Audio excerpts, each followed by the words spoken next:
ក្នុងឋានៈជាតំណាងជាតិដែលទទួលបាននៅការជឿទុកចិត្តដោយសម្លេងឆ្នោតកាន់កាប់អាសនៈក្នុងសភាជាង2ភាគ3គណៈបកប្រជាជនគ្រប់គ្រងហ៊ុនសែនធ្វើជានាយករដ្ឋមន្ត្រីហ៊ុនសែនមិនធ្វើឲ្យប្រជាជនខកចិត្តនោះទេមិនធ្វើឲ្យគណៈបកប្រជាជនខកចិត្តហើយក៏មិនធ្វើឲ្យព្រះមហាក្សត្រ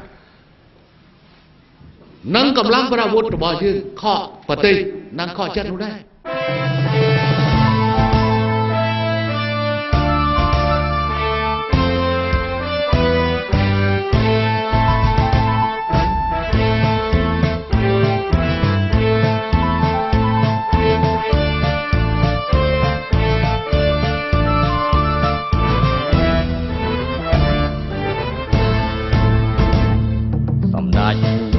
ទាំងមហាសេនា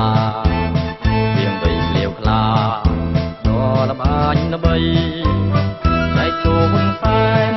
នាយករដ្ឋមន្ត្រីឯកឧត្តមសេនីយ៍កាយ5ផុតលេលោកជំទាវបានដឹងករណីហ៊ុនសែនចុះក្រុមទីដែនដីកម្ពុជាលោកជំទាវសប្រុងយោធាដល់ស្មរភូមិនោះជយោថ្ងៃគេជំនះ7មករាកម្ពុជាគោរពវន្ទីក្រុមងារដ៏ថ្លាថ្លៃជូនសម្ដេចអាគាំងមហាទាំង3សម្ដេចជាងជ័យលើដែនដីកម្ពុជាររាជបុត្រហាត់ខែនវន្ទីមានជ័យមកបាត់លោកស្រីដើម្បីខែមរាគោរពអនុសាសន៍អាគាំងមហាសេនាដាក់មេបញ្ជាការកងរាជអាវុធហត្ថយើងខ្ញុំសូមជូនពរជ័យនាយករដ្ឋមន្ត្រីសម្ដេចដែលចូលសូមឲ្យសម្ដេចសង្ឃភាពបរិបូរណ៍លោកជំទាវយកល្អកុំវាយនេះប៉ុន្តែបើគេបង្ខំឲ្យយើងវាយក្នុងដីយើងបានហើយនេះជាបទពិសោធន៍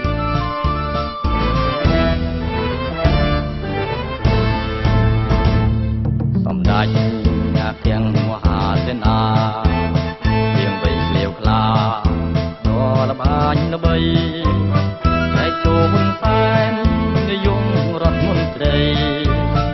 កឧត្តមសេនីយ៍កាយ5ផុតលេថ្ងៃ7មករាគឺជាខែកំណើតទី2របស់យើង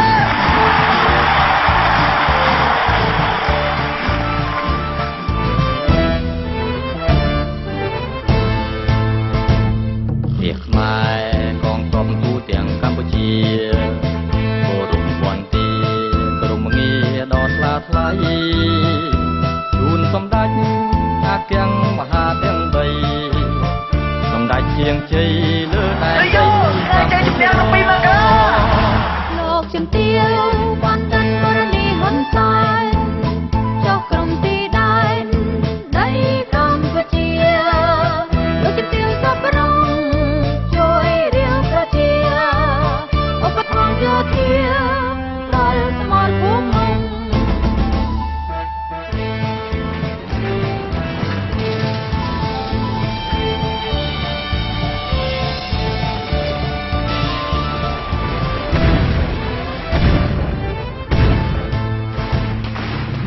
ហាត់ខែនវន្ទីមានជ័យមកស្មាត់លោកស្រីដើម្បីខែមរាគោរពអនុសាសន៍អាគាំងមហាសេនាដាក់មេបញ្ជាការកងរាជអាវុធហត្ថ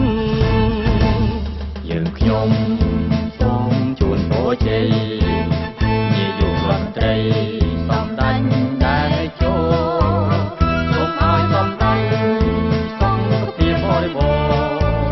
នឹងជំទាវរុងរឿងអូដ